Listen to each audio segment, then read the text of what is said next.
Space is dangerous. I'm not just talking about the vacuum, the cold, the fire hazards, or the occasional meteor. There's also the radiation. And I'm not talking about radioactive elements like uranium and plutonium that astronauts could conceivably come into contact with on the Moon or Mars. I mean the constant barrage of high-energy particles from the Sun and other cosmic sources that permeate the entire solar system. It's so bad that NASA's planning a mission to measure it. The first launch of the so-called FRAM2 mission lifted off on November 16, 2023, from the Kennedy Space Center in Florida. The mission is a collaboration between NASA and the Space Agency of the United Arab Emirates. It uses two identical spacecraft to measure the amount of radiation that's present around the Earth and along the orbit of the Moon. The measurements are important because they will help scientists understand how future astronauts might be able to protect themselves against harmful radiation when they travel farther into deep space on missions to the Moon, Mars, and beyond.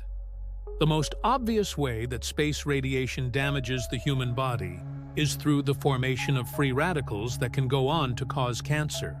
But radiation can also damage the central nervous system and increase the risk of cardiovascular disease.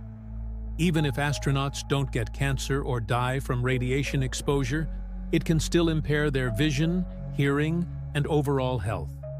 To make matters worse, there's no way to shield astronauts from all sides, since they need to be able to see and communicate with Earth.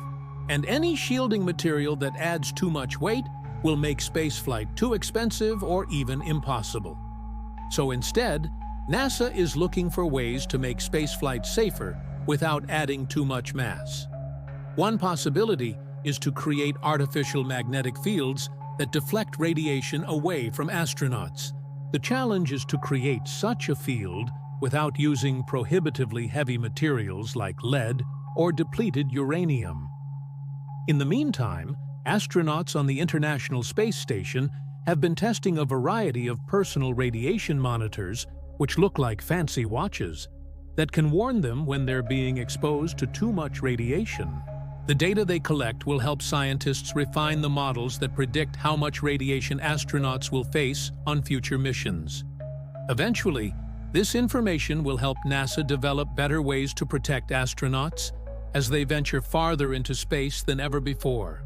It's unclear how long it will take before we can send people safely to Mars or other distant destinations. But the FRAM2 Mission is an important step in the right direction. Thanks for watching this episode of SCI Show Space. If you would like to help support this channel, you can do so at our website,